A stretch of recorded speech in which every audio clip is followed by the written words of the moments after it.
Good afternoon, everyone, and welcome to the more than 500 of you who registered for this webinar. My name is Gil Preuss, and I'm the CEO of the Jewish Federation of Greater Washington. Before we begin, I would like to note that if you would like closed captioning, please click at the box at the bottom of your screen. It has been about 3 years since Yehuda and I first sat down together to brainstorm how we can bring together an exploration of the biggest issues facing the Jewish people within the changing American context through a deep understanding and discussion of our traditions, text, history, and literature, and do this all within Washington, our nation's capital. Our goal from the beginning has always been to not stop at the development of ideas, but to rather seek to understand the implications of these ideas for the future of the Jewish community and for the United States. After all, that is what Washington is all about, the intersection of ideas into action, theory into practice. The result has been a deep and ongoing partnership between the Shalom Hartman Institute and the Jewish Federation of Greater Washington. The work we're doing together speaks to one of the core priorities of the Federation. We want to help bring our community together to examine the shifts going on in our country and in our world, and how we might shape what happens next. Passionate about allowing for a fundamentally Jewish approach to understanding the world, nuanced, respectful, and thoughtful discussion based on our particular history over the past thousands of years. In addition to public events like this, we have also been gathering civic and policy leaders across the political spectrum to tackle American challenges through a Jewish lens. One of our speakers today, Tamara Cofman Wittes, is the co-chair of the Civic and Policy Leaders Cohort, a diverse group of Jewish civic and policy leaders from national think tanks and Jewish organizations from across the political spectrum who come together to explore many of the most pressing issues relating to Jewish values and American democracy. Tamara is a senior fellow in the Center for Middle East Policy at the Brookings Institution. I will summarize her very impressive resume by saying that she is a leading expert on topics known for the complexity: Middle East policy, national security, and international relations. Thank you, Tamara, for joining us today. We are also joined by Dr. Yehuda Kurtzer, president of the Shalom Hartman Institute of North America, who has been an incredible partner to me and the Federation and integral to bringing this work to life. He is a prolific and inspiring speaker, known by many of his ideas on how to build vibrant Jewish life and repair the fissures in American society. Thank you both for being with us. Here in the nation's capital, many of us feel a strong drive to be curious and conscientious members of Jewish and American civil society and turn our discussions into action. And that's in a normal year. After a divisive election in the middle of a pandemic, I think that feeling is in overdrive. Fortunately, today's conversation will help us in this quest. We're going to spend the next hour getting a sense of where the biggest challenges lie, both in the Jewish community and in American society. We will discuss the erosion of norms in civic and political life, and what responsibility we might have as a thriving minority with our particular history to help repair them. And importantly, what we may be able to do individually and collectively to mend divides in our community and our country. We'll be taking questions at the end of the session. So please post any questions you have in the Q&A feature on the screen, and we will do our best to answer as many of them as possible. So as we start, I'd like to turn to both you, Tamara, and Yehuda. From your perspective, what do you see is going on in the American Jewish community today as a result of the election season? Tamara, would you like to go first? Gil, thanks. And let me just say, welcome everyone. It is really an incredible treat and personal and intellectual pleasure to be here in conversation with Gil and Yehuda. These are two people whose vision for American Judaism and the health and strength of the American Jewish community I respect so much. I respect their engagement and their thoughtfulness. And this is a really important time to be having this conversation. So I'm glad to be here. You know, I think as someone who, you know, had my own strong views about the election, I had my moments of being a fierce partisan, probably more than a few moments. And yet even with that identity, there were things that I saw over the course of this campaign year that, that were really upsetting to see in terms of polarization within our community.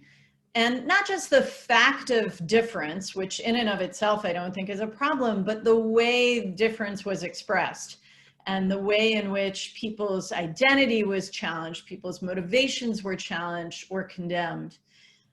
You know, I think about some of the sniping between the Republican Jewish organizations and the Democratic Jewish organizations and how that got ugly at times on social media and in public, dueling press releases. You know, and then I think even outside the context of the election itself, I think of things like the really fierce arguments amongst members of the Conference of Presidents about how they speak about one another and how they speak about the issues. And the fact that that dispute was so fierce that the organization is, you know, having to really rethink how it deals with its internal conversation in order to move forward. So I guess as I reflect on that, there are two big issues I want to put on the table in terms of American Jews in America, and really look forward to picking these apart with you two. The first is about pluralism, right? I mean, we are a pluralistic community, and to be a healthy community, we have to recognize and respect that. But I think there's something more going on here, which is that American Jews have been able to succeed in America in the way we have because of America's commitment to pluralism, not just because of our own. And that commitment to pluralism is one of the things that has been so fundamentally challenged by the political polarization and the nature of our political discourse these last few years. So, you know, how do we rescue that? Because it's absolutely existential, in my view, for American Jews. So pluralism is one. The second issue that comes up for me is about our community security. And I haven't seen this addressed explicitly, but, you know, we all have been facing and feeling the escalation in threats to American Jews, to the safety and liberty of our community in the last few years. And, you know, part of what perhaps has contributed to the more public airing of our internal dirty laundry is that we have felt more secure, right? So we felt more able to talk about our differences. But now all of a sudden we're feeling really insecure. And so our differences feel more threatening to us than they have in the past. So I just threw a lot on the table, but maybe that's a good place to start. So Yehuda, let's turn to you, and then we'll come back to tease apart some of these issues. Yeah, and a lot of what I'm going to say dovetails a lot with both the diagnosis and with the kind of implicit curriculum that's in front of us to try to unpack and to figure out how do we solve for this. And I just want to echo my gratitude to you, Gil, for your leadership. And it's like squad goals to be with the two of you in conversation. So thank you. Thanks for having me. You know, maybe it's maybe for me it's an earned bias from, you know, my own training is as actually a historian of ancient Judaism. I do most of my work now in contemporary Judaism, but I still oftentimes feel like a tourist in the present from the past. But one of the things that we know anytime you study history is that it's rarely the case that single political events or single historical events are as cataclysmic in the shaping of history as they are when you're living through them. That actually, when you study history, even, you know, in our people's tradition, you look at like the destruction of the temple. You can't really understand the destruction of the temple if you start the clock in like spring of the year 70 CE. You have to start 100 years earlier to understand or at least 30, 40 years earlier to understand what went wrong and what changed. And I guess that's my bias a little bit looking at this moment. I think you're right, Tamara, to notice the degree of political polarization that we're experiencing with between Americans and Jews as a subcategory of that. I'll come back to that in a second. Is very intense. Although there are you know, countless examples that have been kind of washed over in American Jewish history of the polarization that's existed within our community and across our institutions for a long time. This has been endemic for a while. I think then what I've been thinking about for the last couple of years is the bigger story arc that we're engaged with and we're involved with in the American Jewish community, for which this year's election season is kind of amplifying or putting on display some big stories or big issues that we've been struggling with for a while. The first is just the question of what story do we as American Jews see ourselves in and part of, and to what extent is that being unmade by our contemporary political moment. Just to give a context for this, in what was it, November 9th, 2016, that was the day after the 2016 election, I was supposed to give a lecture at a liberal synagogue in New York. And just to give you, like, if you remember, nobody in New York thought that Donald Trump was going to win the election, I guess. So they scheduled a lecture for the night after the election on an unrelated topic, because it was like, well, we'll just continue business as usual. And of course, I didn't give that lecture, but I went anyway to give a talk about, all right, where are we as American Jews? It was an interesting day trying to figure out what to say. But I showed up that night. It was like being in a Shiva house, in a liberal synagogue on the Upper West Side of Manhattan.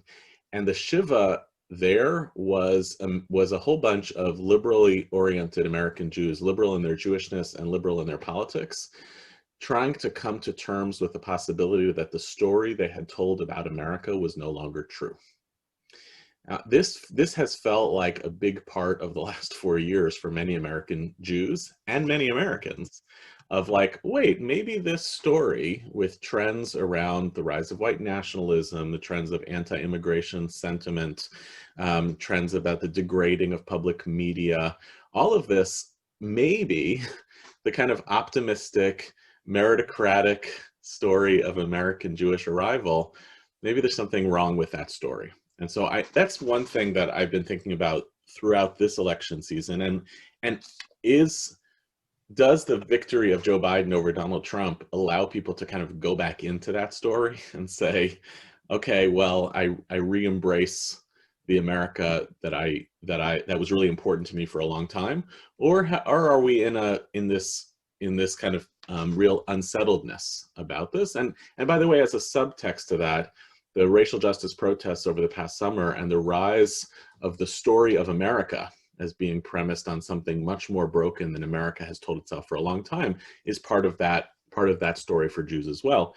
I guess the second thing is, I alluded before to American Jews are polarized from one another because Americans are.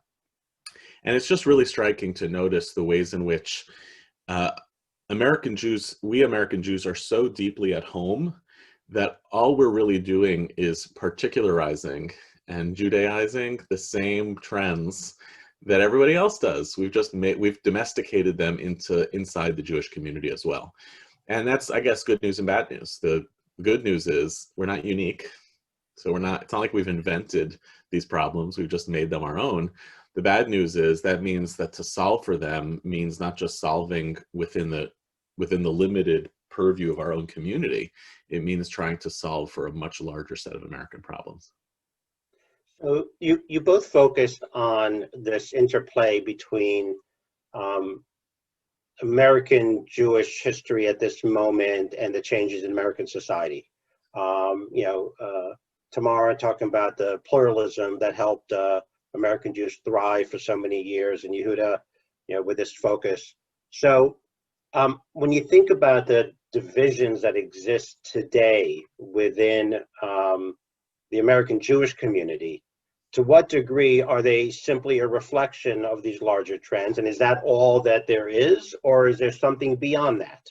Are we merely a reflection of this context, or are there other things going on within the American Jewish community that are distinct from the larger American context? And Yehuda, maybe, I mean, you can address this one first. Yeah, I mostly think that these are reflective of the same larger trends. You know, the Pew polarization studies, which demonstrate that our partisan political identities are the strongest indicator of difference between us and others, more than age, race, socioeconomic class, geography, all those other things.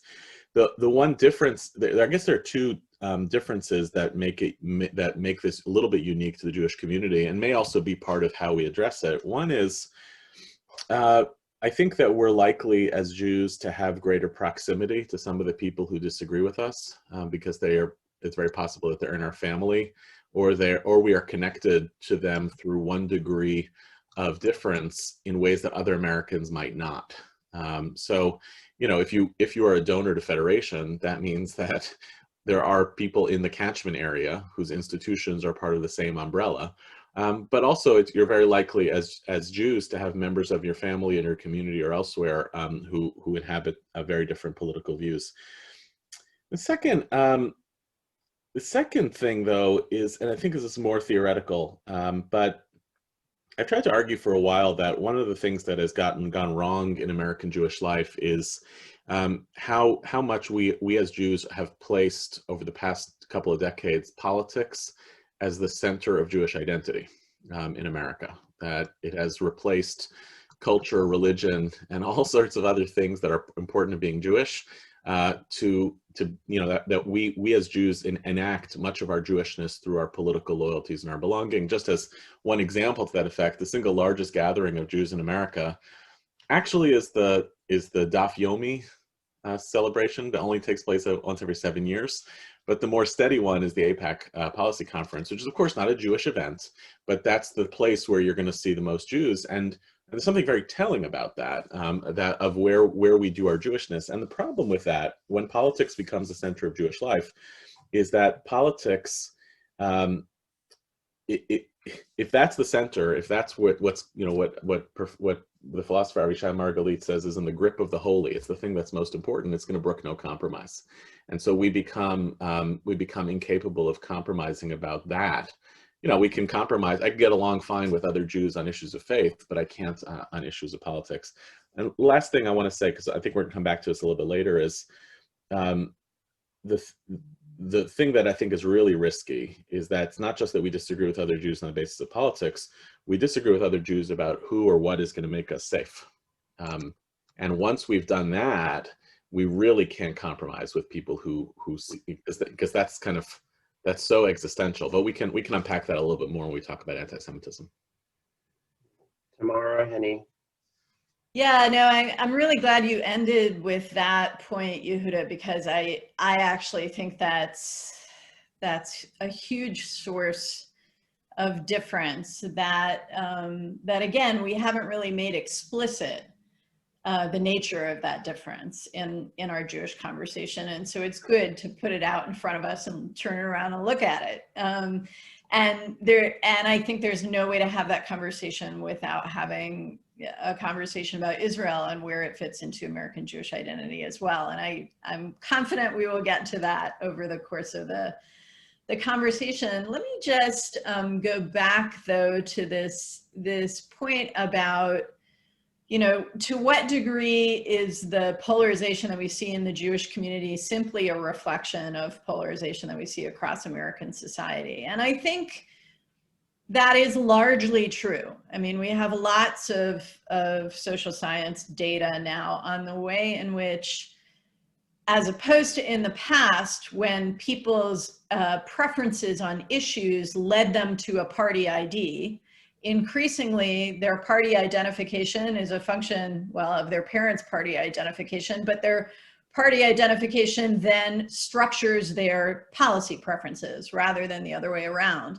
So rather than saying, well, I believe in small government and school choice, and therefore I am a Republican, you say, well, I'm a Republican, and therefore, you know, whoever the Republican Party is right now, that's what I believe. And I think we've seen both on the right and the left, you know, sort of orthodoxies emerge sometimes very quickly as conversations change or as leaders change. And that's tribalism, that's political tribalism, right? And so not only does that highlight and sharpen differences within the Jewish tribe, but it also means that, you know, if I am a Jew who feels strongly about a set of policy preferences associated with one party, I have tribe members outside the Jewish community to whom I feel more kinship in certain ways than fellow Jews. And I think that, you know, that dynamic is there, even if, Yehuda, we don't have politics at the center of Jewish identity. Even if other things were at the center of American Jewish identity, even if we had vast political differences gathering around the Shabbos table every week, you would still have that sense of tribalism, of kinship with political allies that we as a community used to think of simply as allies or people we were in coalition with. Mm-hmm. It's a psychological shift that I think is really challenging. And so, you know, so that to me is, and I don't think that's unique to the Jewish community either, by the way, but I do think that our own sense of tribal kinship internally creates a sharp contrast with that phenomenon. I think there is a difference, though, I think, in what we're living through as contemporary Jews about and you alluded to the difference between those are my community's allies versus those are the people who are actually my tribe, right. And the belief that as a result, I'm made more safe by those in my tribe outside my community than I am in my community. And this is very clear on both the political left and the political right in the Jewish community. On the political right, I'll be in solidarity with whomever, principally evangelicals, I believe, are on the side of support for the state of Israel. And that's what's going to make the Jewish people safe. And I'll be willing to overlook any theological supersessionism. I'll be willing to overlook any of the weaponization of anti-Israelism as anti-Semitism against even Jews. And on political left, it's very clear that the same move is underway, and oftentimes even with the same language. They oftentimes, you know, the term solidarity exists on both the right and the left, but we are made more safe on the left, argues, through multi-faith and multi-ethnic coalitions, even if it means we're going to be standing apart from members of our own community who we're going to claim are endangering Jews. This feels new. I don't know if it's totally new, but it feels new. Yeah, no, I think you're right, because the argument that people within the Jewish community are endangering the Jewish community by what they're doing, I think that is the part that's new. You know, in the past you might say, well, I overlook evangelicals' desire to constrain the religious freedom of the Jewish community on issues like choice, for example, a woman's right to choose. I mean. Because they're with me on these other issues. But, you know, now you have folks on the left saying that those in the community on the right are giving cover to or apologizing for strengthening anti-Semites. And you see contrary arguments on the right accusing the left of coddling anti-Semites. To me, though, this goes back to what I said at the outset, which is that we wouldn't be having that argument, Yehuda. I don't think we would have crossed that line if our environment were not rife with anti-Semitism, right? If we saw anti-Semitism the way we saw it 30 years ago in this country as, yes, a problem, but a problem that was on the fringe, a problem where we had a very strong consensus in the societal and political establishment that this was bad and had to be stamped out. It's the fact that it's no longer toxic. It no longer disqualifies you from prominence in public life to be a raging anti-Semite. That is what has enabled that argument to take place.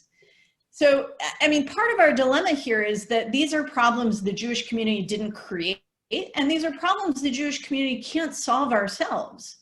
but we're living with the consequences of them in our internal relationship to one another. And, you know, and so even the part that we can collectively play in resolving this broader societal problem, if we can't even agree on the value of doing that, right? It's like a chicken egg problem. That's what I'm struggling with.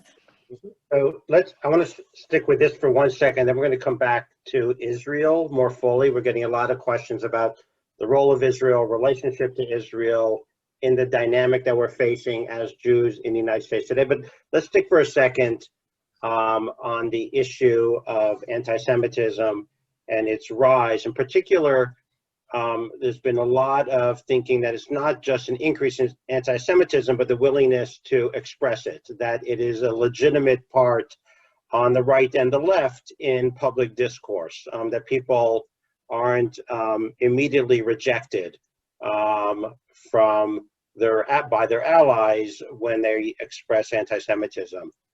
That seems to be part of a breakdown in broader norms of discourse in the country. What is legitimate, what's not, how do we act, how do we treat each other, and how do we go forward? And so I guess I would like to understand from both of you a little bit about both the drivers and the impact of the breakdown of those norms. And again, building on what Yehuda said earlier, it's not focusing on an individual, because we can't just start, the spring of a certain year, but are there larger trends and challenges that we need to be thinking about that led to the breakdown of norms? Because obviously if it's an individual, you get rid of the individual, hopefully you can bring things back, but if it's larger trends, it's much more complicated. So, why don't we, who would like to tackle that question first in terms of the societal norms? I'm happy to jump in especially on the first half when it comes to the anti-Semitism conversation. I honestly find that most of what passes for the anti-Semitism conversation in the public square is useless, in part because there seems to be a bias towards the way in which we're going to tackle anti-Semitism is by being willing to call it out. And what that oftentimes looks like is by naming somebody as an anti-Semite or not an anti-Semite. And all that does is two things. One is it tells you more about who's accusing someone else of anti-Semitism than it does about the anti-Semite themselves. And it also allows for a defense, and this happens all over the place, of so-and-so isn't an anti-Semite, I had Shabbat dinner with her. Or so-and-so is not an anti-Semite, they visited the Western Wall and put on a kippah. None of which are a dispositive about not being an anti-Semite, but also it means that instead of talking about how anti-Semitism works as a social phenomenon, or how it works as a set of ideas that then turn into practice, we've personalized anti-Semitism to, is this person a lover of the Jewish people or a hater of the Jewish people?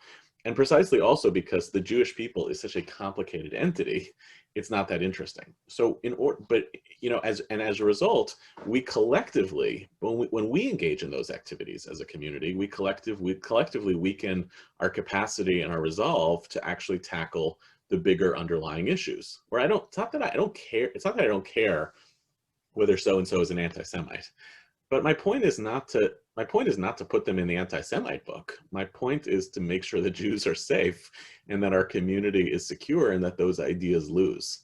And right now there's very little incentive for people to engage in this collectively because they see their incentives as winning politically. If I can make sure that everybody knows that that guy's an anti-Semite, then I can get Jews not to vote for him or for her.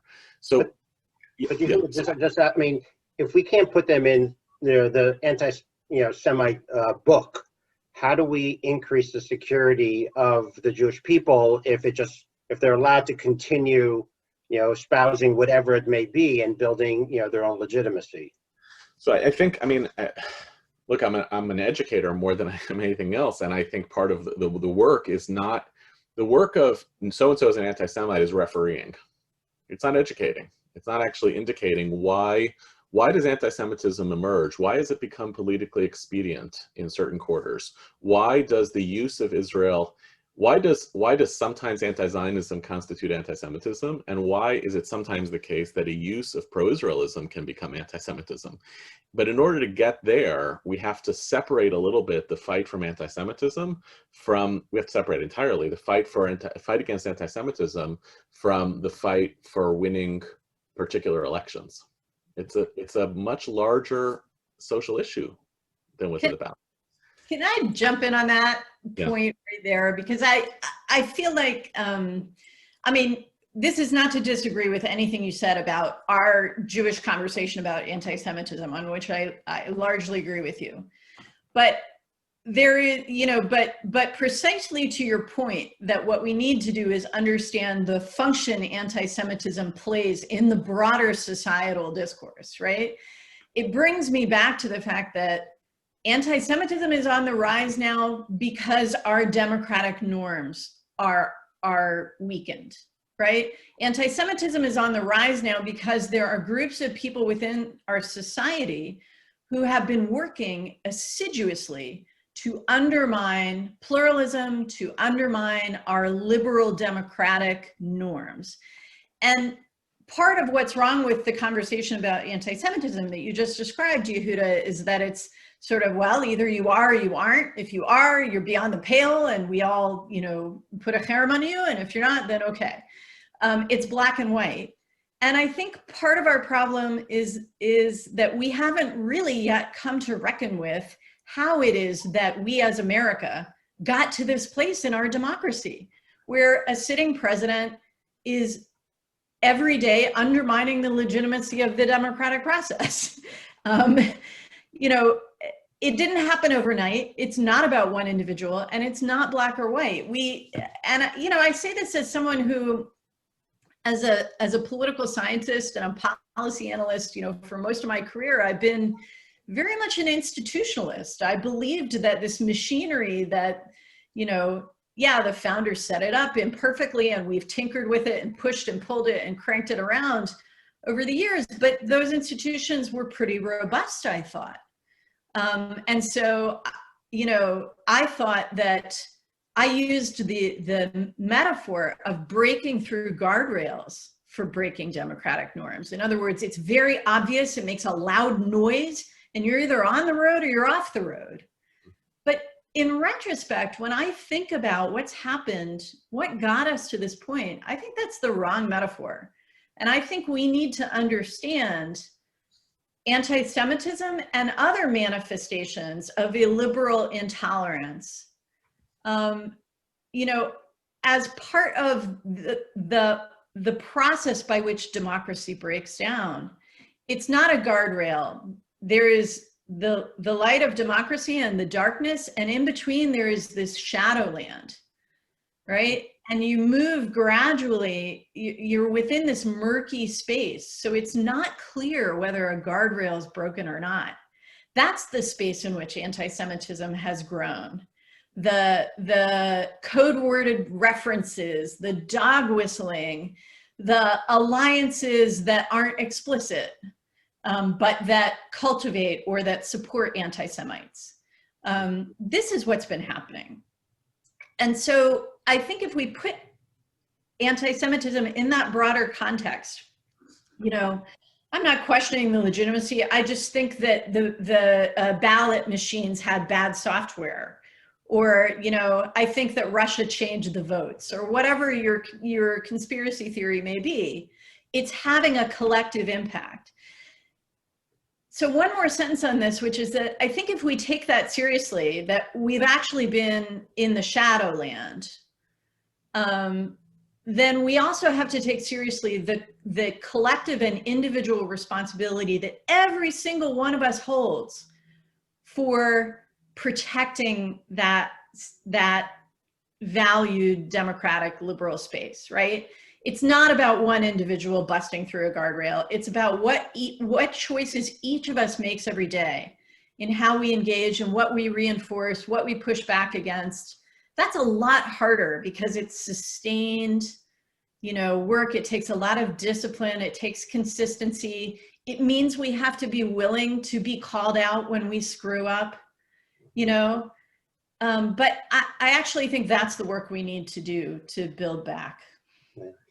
Yeah, no, if it's okay, Gil, I just want to, I agree with all of that. It's very well said. I would add, I think it sometimes even means separating between what do I need to do in order to win this particular election versus what do I need to do to invest in democratic culture and norms. And that the reason that happens so rarely is because people don't like to lose. Now, it's like if you look back at American Jewish history, when the social position of American Jews was more vulnerable, American Jews were the strongest advocates for a stronger version of America because they knew, and they were right, that as America's democratic norms got stronger, it would ultimately be better for the Jews.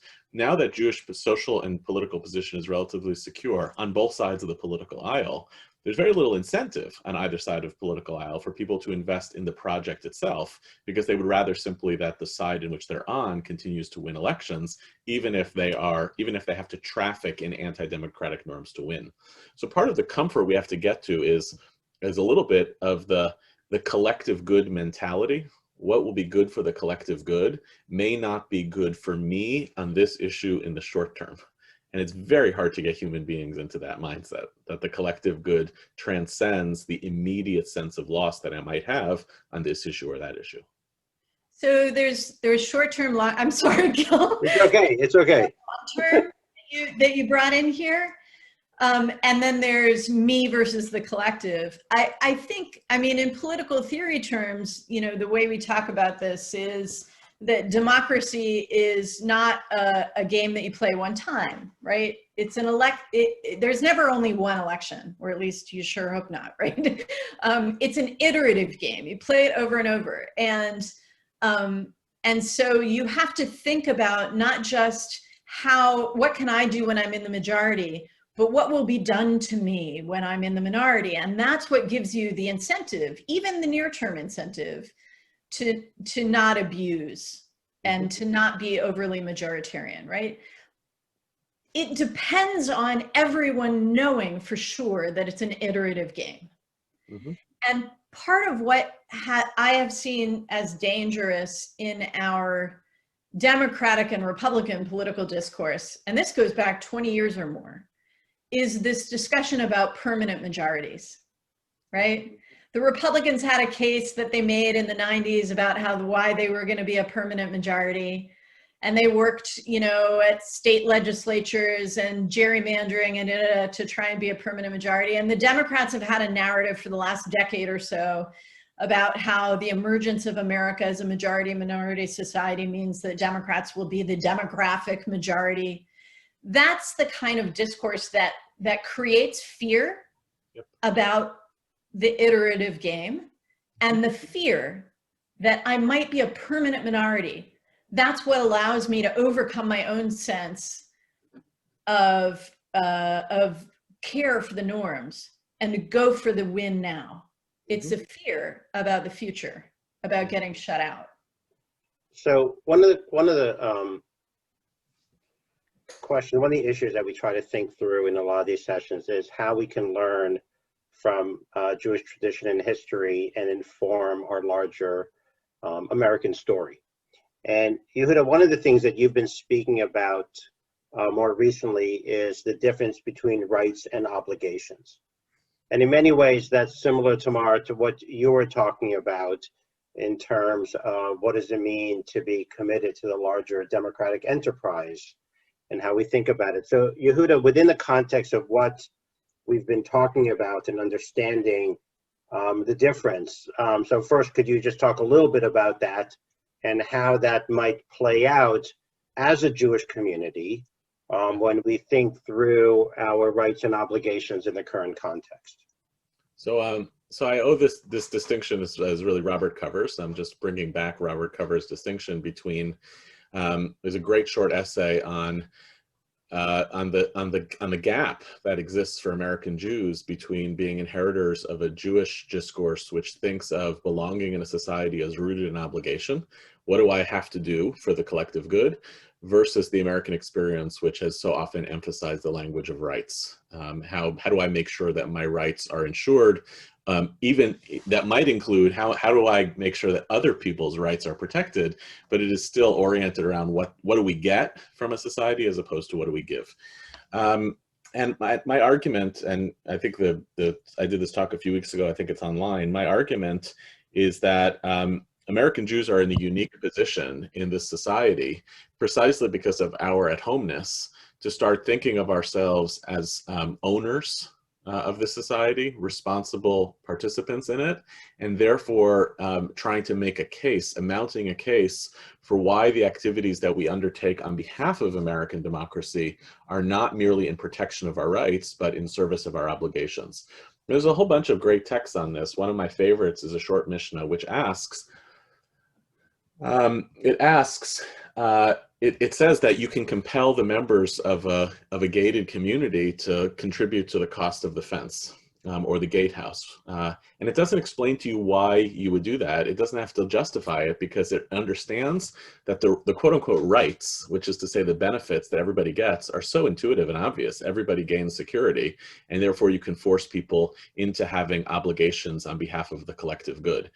And it's a narrative flip to say, I don't have to justify to you what you get, but I do have to make demands of you of what you must do. I felt that the bellwether of this, of what's gone wrong, was with the anti-masking protests in Brooklyn, the anti-social distance protests in Brooklyn, which I felt were misrepresented in the public as ultra-Orthodox Jews are other to America. They don't like the rules that America demands. But I gotta tell you, a Jewish community where Jews proudly in public protest against the mayor and the governor because they don't like the rules, and argue that their rights are being violated. That is a story of a Jewish community at home. That is not an other Jewish community. That is a sign that ultra-Orthodox Jews are really at home. And of all the Jewish communities that should be comfortable with a language of obligation, it should be ultra-Orthodox Jews. But this is an art, and it has to exist at all levels of our society, of our government. I'm shocked by how few of our elected officials are able to talk intelligently and compelling to people about obligations that are not rooted in rights. We all have to do this. You see it in other parts of the world where they have been effective, saying, we are all gonna do this. I'll make sure that you're economically secure, but this is an obligation that befalls us. And it's extraordinary to me how few Jewish leaders are comfortable, but as mirror of the public, are comfortable also saying the same thing. It's not about whether your rights are being violated. It's about an obligation that you have to us and to others that will radiate outwards for the common good. Tamara, do you think there's a possibility of changing some of the discourse in broader American society from rights to obligations? Yeah, I mean, to me, this is an area where there's a really stark difference between the traditional Jewish conception of community and the conception of political community that is our American civic culture. Our political community is not about obligations at all. It's really not. It's about the obligation of the state to maintain neutrality and equality amongst citizens with equal rights. And so what Yehuda is describing about this shift in the discourse in the Orthodox Jewish community, that, this is an adoption of the American civic culture. That's what it is, as against a traditional Jewish community culture. And, look, this is in a less political way, but no less important way for the strength and survival of our Jewish community institutions. It's maybe part of a trend that we've seen for a long time, which is that, if you think about it at the local level, federation, right? It's harder to get people to give to federation. Federation is what's supporting the survival of all of these community institutions that you don't need until you need them. Right? You don't need the Chaver Kadisha until you need it. You don't need, some people think they don't need a shul until they have a kid who needs a bar mitzvah. I personally disagree, but there are people who feel that way, right? And federation keeps all these community institutions, the Hebrew home, the Jewish day schools, they're for all of us, a social service agency. And in one way or another, over the course of our lives, we all benefit from those institutions, directly or indirectly, but we're not always excited about keeping them alive, right? And keeping them fed. And I think that, you know, that the fact that that has become harder, that even at the local level, even very active Jews, people who identify very strongly as Jews, don't necessarily buy in as easily as they used to this broader collective of our community. I think it creates an enabling environment for this shift in discourse that Yehuda was describing. And so maybe one way to, you know, as I've been thinking about how we fix our democracy in America, you know, I don't think that you address polarization at the federal, you know, at the national level up here. I mean, yes, leadership sets a tone. That's really, really important to have people at the top with a tone of ethics and morality who speak clearly about equality and inclusion. But where you fix relationships, where you bridge difference, you do that at the local level. Where you overcome people's lack of faith in government or community institutions as things that are relevant in their lives, you do that at the local level. You know, there's a scholar who's done wonderful research, Laura Putnam, who's been doing wonderful field research in southwestern Pennsylvania over the last 5 or 6 years, looking at the rebirth of very localized civic engagement by, you know, ex-urban moms mostly.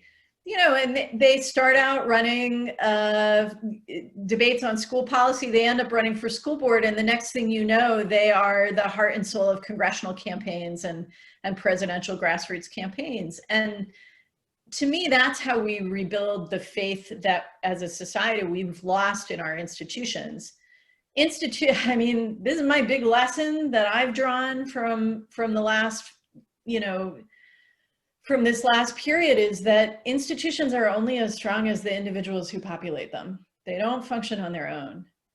And so, you know, populating all of our national institutions, all our communal institutions with people who value them, who cherish the norms that make them function, that's something we have to build from the grassroots. Yeah. So we've had a lot of questions that I'd like to get, I'd like to focus on about Israel. Not surprising. And the role that Israel plays within the American Jewish community and the divisions that we see.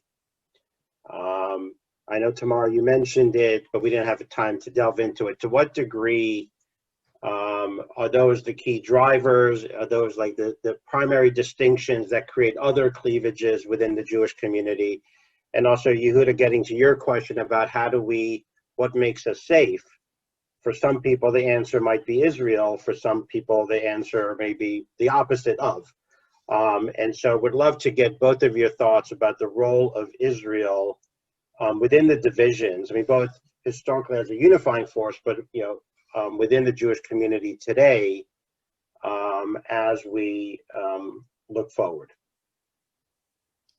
So maybe let me start with a couple of analytical comments about polarization as it has played into the U.S.-Israel relationship. And so let me start with Israel and the United States, not Israel and the Jewish community, but obviously we'll go there. We are more polarized. Israelis are more polarized. Our political discourse has become harsher. Their political discourse in some ways is even harsher than ours. We have illiberal trends. They have illiberal trends. And I published a paper with Yael Mizrahi-Arnaud in 2019 on the ways in which the democratic discourse has shifted in Israel. It hasn't yet threatened democratic institutions there, but it has threatened kind of the democratic society in certain ways. the democratic discourse. And so these things interact, they're inseparable. And what it means in practice is that there's a lot of incentive for politicians, Israeli politicians, to instrumentalize the relationship for their domestic politics, and American politicians to instrumentalize the relationship for their domestic politics. And so what you see is politicians seeming to speak to the other half of the US-Israel relationship, but really they're talking to their own constituency. You know, two examples I would give: Mike Pompeo in Jerusalem speaking to the Republican convention. You don't have a more blatant example than that.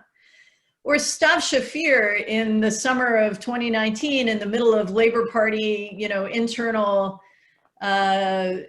debates, making a video addressed to progressive young Americans about BDS.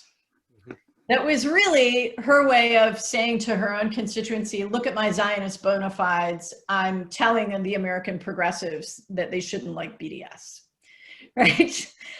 This is what's happened in our relationship. And once that dynamic takes hold, once one politician instrumentalizes a relationship, everybody else gets in on it too, because they can't afford to be left out, and it exacerbates the problem.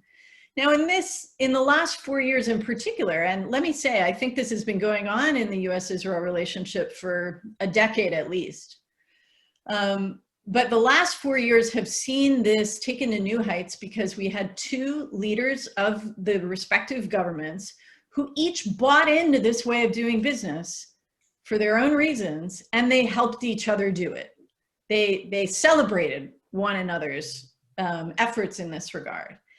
And so that took it beyond just what's going on in politics, and it made it officially sanctioned. And of course that puts American Jews in the middle. You know, one of the things that happened during the Trump administration is that we were no longer the arbiters of our own interests in this regard. Other people are busy speaking for us, whether it's Bibi Netanyahu telling us that the rhetoric of Republican leaders had nothing to do with anti-Semitism in the United States, or Trump telling us that if we didn't agree with him on Israel, we're not real Jews. I mean, you know, that to me is a culmination, but it's not just a change in degree. It is also a change in kind. Yeah. I identify with a lot of what you said. Look, I'm a peoplehood person, institutionally and personally. So, but here's the basic problem that we have, and it goes back to the language you used before earlier, Tamara, around tribes and tribalism. You take the Bible. The Bible doesn't think that the Jewish people are a tribe. The Bible thinks that the Jewish people are made up of tribes. And I think it takes for granted when we tell that story about ourselves as a people, we know that we are baking into our identity as a collective that we're going to live separately, we're going to have different cultures and different norms. In fact, Book of Numbers tells us that 2.5 tribes decide not to even cross the river into the promised land. They decide to stay on the other side of the Jordan because it's better for them economically. And so the story of the Bible is already the belief that we can live in different places, we can have different subcultures, but that there has to be a healthy balance between pursuing our own self-interests as part of our tribes, the Benjaminites as opposed to the Asherites, and recognizing that there is some shared benefit that comes with being part of the same overarching group. The Bible negotiates that as a covenant of responsibility. When the Israelite, they have to come in and fight with the Israelites in the land of Israel in order to earn the right to live outside of it. It's an interesting metaphor for the present. But that doesn't have to be the only choice. But I do think that we as contemporary Jews have abandoned that covenantal thinking of, now, part of the reason for that is, for instance, I'm okay with the fact that 70% of American Jews, 75%, are going to vote for the Democratic Party, and 75% of Israeli Jews, roughly, maybe a little higher, if they got a chance to vote, would vote for the Republican Party. Because Israelis are going to look out for a particular version of what they see as American politics, that they see as pro-Israel. And American Jews have a different set of calculuses. For most of us, it's not about Israel. It's about a larger suite of issues that relate to Americans. I am okay with that. As long as we know that, and we ask, in spite of the fact that we represent basically different tribes of the Jewish people, we're now willing to engage with and knit together some sense of collective responsibility for one another. And here, I really feel that the American Jewish community and the State of Israel share a lot of blame, because we've basically given up on the notion that our relationship depends on each other. I'll give you one key example. One of the reasons that it's pretty clear that Prime Minister Netanyahu has stopped caring about the professed interest of liberal Jews in America. He stopped caring about it with the Kotel Compromise, certainly stopped caring about liberal Jews at J Street and other places, is because he believes, a lot of his advisors close to him have said this publicly, he believes that liberal Jews are disappearing in America. So if you're going to gamble on the future of American Jews, let me go with Orthodox Jews and their birth rates over liberal Jews. Now, why does the Prime Minister of Israel believe that? Because it was the dominant demographic voice that American Jews told about ourselves for the past 2 generations. It's not true. It reflected our anxieties. But it was a story that we told, and that as a result, other Jews believed that this minority of liberal Jews disappearing.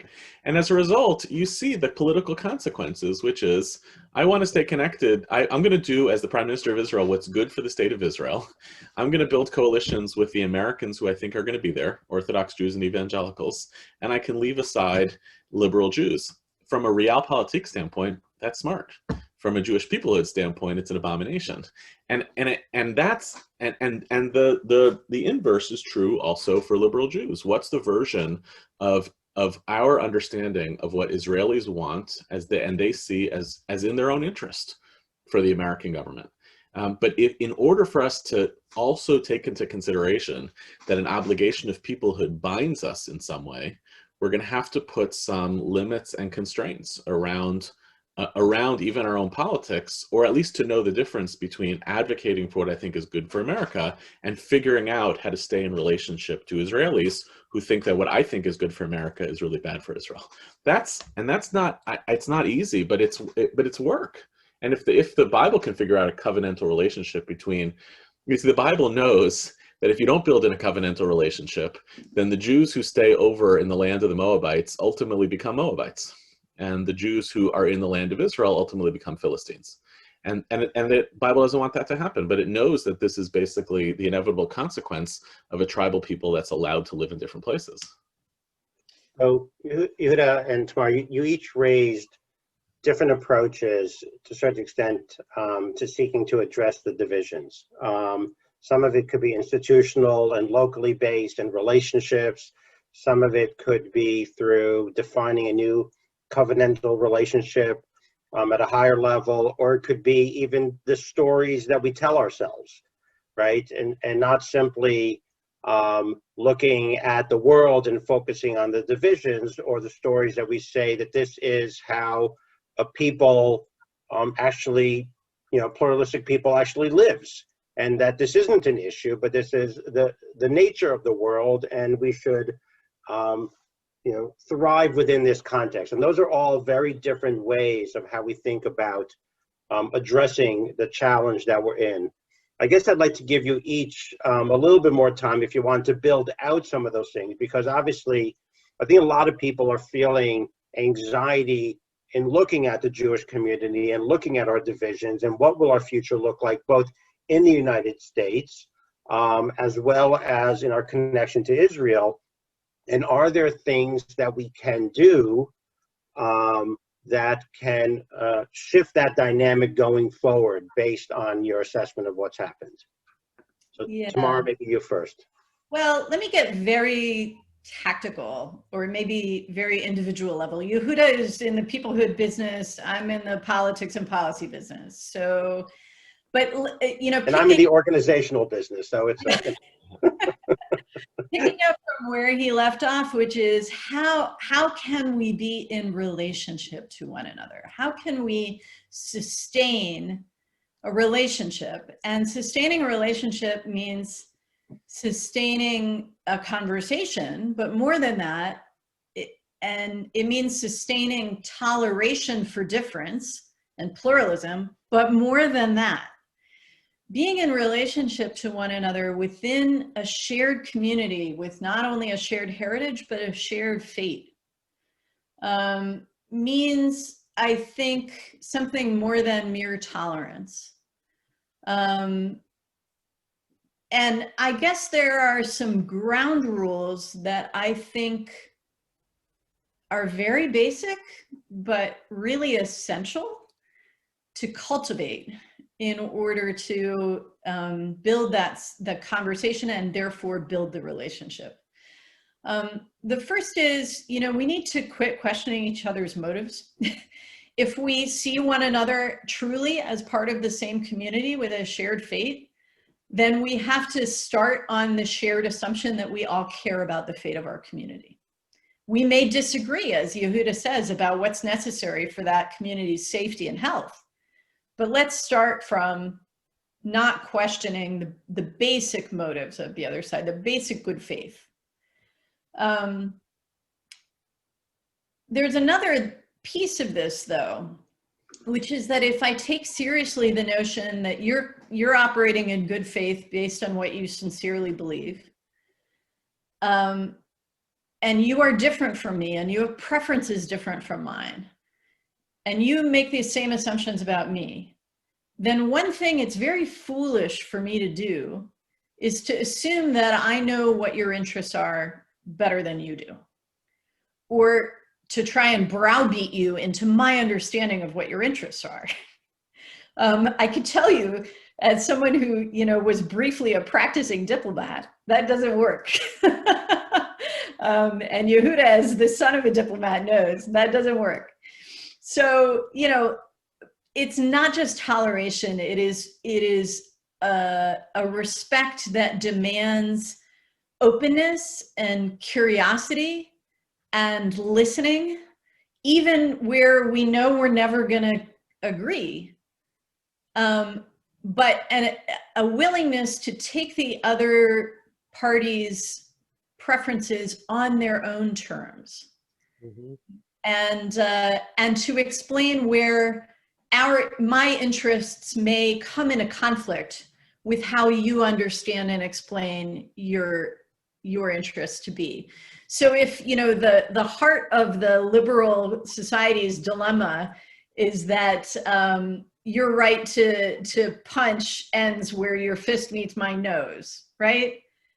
This is where the conversation has to take place, right here.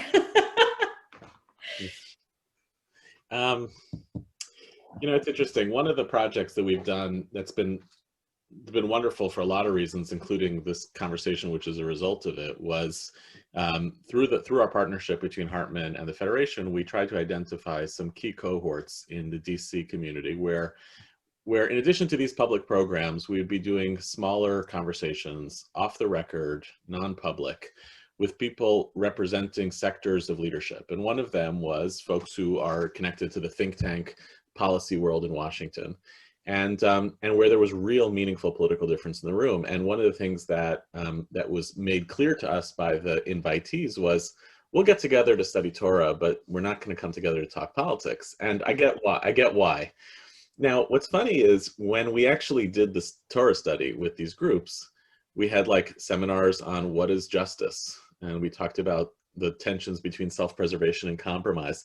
We were talking politics. Everybody knows we were talking politics, but there's a inflection of the question, which is about big stories and big values and overarching narratives, which actually allows people to engage across difference because you're basically triangulating the politics. Instead of it's me and you, I'm putting the big questions in a third bucket, and both of us are accessing that information equally. By the way, I think that's why Chavruta study works so powerfully, because it's not simply a dialogical relationship between two people, it's a triangulated relationship between two people and the text that they're studying. I think this is a much bigger method and approach for societal healing across difference than we already do. The triangulating through big stories, big narratives. What are we doing here as Americans? Which allows people to not litigate their differences on the basis of one particular policy issue, but to tell their stories in ways that are quite different and that force you into a posture of a kind of humility in the presence of the other that political positions, which are by definition yes, no questions, don't allow. Let me say two other things. One is, this is obvious, but I'll say it anyway. Our politicians are not exemplars for us in any way whatsoever, but certainly not as the models of a sophisticated identity that transcends a partisan set of positions. They have to be exemplars of the most extreme articulations of a partisan identity. But the citizenry is not the same as the politicians. There is a difference between the 80 million people who voted for Joe Biden as of an hour ago, hit 80 million. There's a difference between those 80 million people and Joe Biden. There's a difference between the 70+ million people who voted Donald Trump and Donald Trump. Now, on one hand, that means that we know that those 70+ million people are much more complicated in terms of their positions that they hold. We also know that the route to social change and democracy is through the citizen as sovereign. So if you actually even want to convince people that they're wrong, it's much more effective to try to actually convince the citizenry than it is the politicians themselves. And the last thing is, and this I feel really strongly about, there's a difference between, sorry about that, there's a difference between thinking about healing a society as an activity versus an outcome. When you think about it as an outcome, it feels very overwhelming to people. That what I'm gonna do today is going to immediately be about achieving that outcome. And then I evaluate each one of those choices about whether it's morally legitimate. But those people are liars, and those people are anti-Semites. I can't talk to them. But if I say, listen, I know that ultimately societal healing is a long arc, and I'm not sure how we're going to get there, I can just measure each activity very differently. The stakes go down. And I just feel that posture towards stitching together human relationships, telling big stories, being comfortable with this is going to take 30 years for us to fix, and maybe not in our lifetime, helps us to get out of that sense of fear that every little activity that I'm doing is about being complicit with a worldview that I find unpalatable. Can I just very briefly, Tamara? We're nearing the end. All right. One additional thing, which is, if we're really serious about our pluralism and our commonality as a community, we have to leave space for each other to express it in different ways. And let me just tell a very small story of how I think things could be different. My kids went to day school in elementary school. At one point in elementary school, as several times in the last decade or so, there was a war with Gaza, between Israel and Gaza. And the kids at school were asked to write cards to the school children in Sderot. My kid, God bless him, raised the question, why shouldn't we also write cards for the kids in Gaza?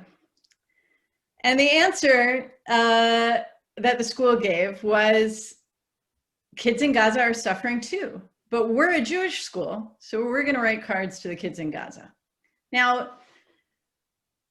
yes, there was an acknowledgement of the universalism being expressed by my immature child. And then there was an assertion of particularism, right? There is a Jewish way to write cards to kids in Gaza. And ideally, in that better world we're working to build, a Jewish day school would never feel like it couldn't find space for the kids at the day school who wanted to write cards to kids in Gaza as part of their Jewish expression. So I'll leave it there. So I have one last brief question, since we only have a couple of minutes left, and it's completely different than the other ones. As we prepare for Thanksgiving in just a couple of days, in all the different ways that we may be celebrating or honoring Thanksgiving this year, I'd like each one of you to just share one thing that you are either thankful for or optimistic as you look forward and thinking about Jewish and American lives today. You don't have to answer all three. You can pick any one of those that you would like to focus on. Look, I'm feeling a little sad about Thanksgiving. I'm not going to lie, and that's after enduring Pesach alone and the high holidays. I'm a fourth generation American on all sides. It's one of the Thanksgiving is a high holiday in our house, and my family all pretty much lives in the DC area, so they're going to be together in a socially distanced way, and we're up here in New York by ourselves, and it hits hard. I will say though, you know, this is the big picture of what we've been talking about. The problems we're facing in our community and in America are really significant. I don't want to make light of them. I never forget that we are living at a moment where it literally has never been better to be a Jew at any other time in Jewish history than right now.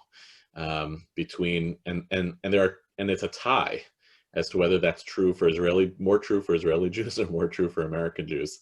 So I actually, that never gets old for me. And knowing a bit about Jewish history and raising children and being able to help them understand this historical story and quite how remarkable and revolutionary it is.